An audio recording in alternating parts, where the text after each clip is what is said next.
Glowcop. Glow that feels light, stay bright.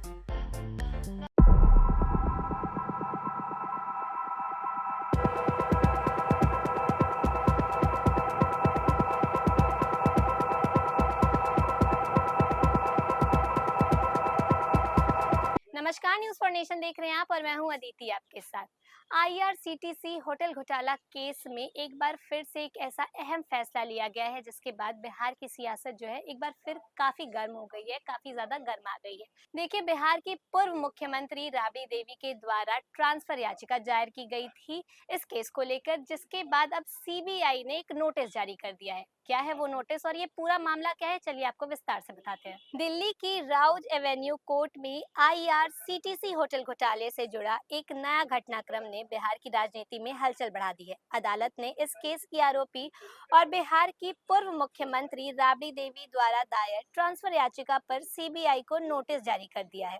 Court ने कहा है कि सीबीआई इस याचिका पर अपना जवाब दे। देखिए, ये मामला आईआरसीटीसी के 2 होटलों का ठेका एक निजी कंपनी को देने से जुड़ा है। इस केस में राबड़ी देवी के अलावा उनके पति और पूर्व रेल मंत्री लालू प्रसाद यादव, बिहार के उप मुख्यमंत्री तेजस्वी यादव और कुछ अन्य लोग भी आरोपी हैं और ट्रायल का सामना कर रहे हैं। देखिए, अभी केस सबसे महत्वपूर्ण चरण मतलब प्रोसिक्यूशन एविडेंस में है, जिसमें सीबीआई द्वारा पेश किए गए साक्ष्यों की जांच चल रही है। ऐसे समय में राबड़ी देवी की ट्रांसफर याचिका ने केस को और जटिल बना दिया है और इसका राजनीतिक असर भी बढ़ गया है। इस मामले की अगली सुनवाई 6 दिसंबर को होगी। इसी दिन फैसला हो सकता है कि केस वर्तमान जज के पास रहेगा या किसी दूसरे जज को सौंपा जाएगा।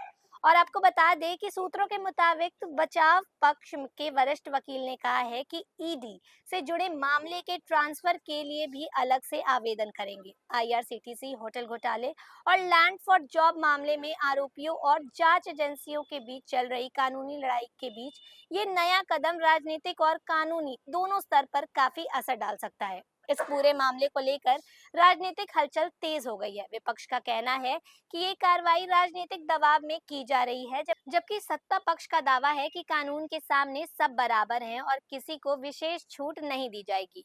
चूंकि इस मामले में लालू परिवार से जुड़े बड़े नेता शामिल हैं, इसीलिए इस केस की हर सुनवाई का सीधा असर बिहार की राजनीति पर पड़ सकता है। देखिए, कानूनी जानकारों के मुताबिक अगर केस ट्रांसफर होता है तो सुनवाई की प्रक्रिया धीमी हो सकती है, जिससे ट्रायल लंबा खिंचेगा और बचाव पक्ष को फायदा मिल सकता है। वहीं अगर ट्रांसफर याचिका खारिज हो जाती है तो मौजूदा जज के सामने साक्ष्यों की जांच तेजी से जारी रहेगी, जिससे इस मामले में जल्द कोई बड़ा फैसला सामने आ सकता है। ऐसे में 6 दिसंबर की तारीख बेहद अहम मानी जा रही है। दूसरी ओर लैंड फॉर जॉब सहित ईडी से जुड़े मामले में भी ट्रांसफर की तैयारी ने विवाद को और बढ़ा दिया है। कानूनी लड़ाई के इस नए मोड़ ने सिर्फ अदालत के अंदर नहीं बल्कि राजनीतिक गलियारों में भी बहस तेज कर दी है। माना जा रहा है कि आने वाले दिनों में इस मामले के कारण बिहार की राजनीति में कई नए रंग देखने को मिल सकते हैं। तो देखिए, इस केस की अगली सुनवाई जो है वो 6 दिसंबर को है और अब ये देखना दिलचस्प होगा कि 6 दिसंबर को रिजल्ट जो है वो क्या आता है, सुनवाई में क्या बातें जो है वो निकल कर आती है। जो भी होगा हम आपको अपडेट करते रहेंगे। फिलहाल इस खबर में बस इतना ही। ऐसी तमाम जानकारियों के लिए बने रहे न्यूज फॉर नेशन के साथ। धन्यवाद।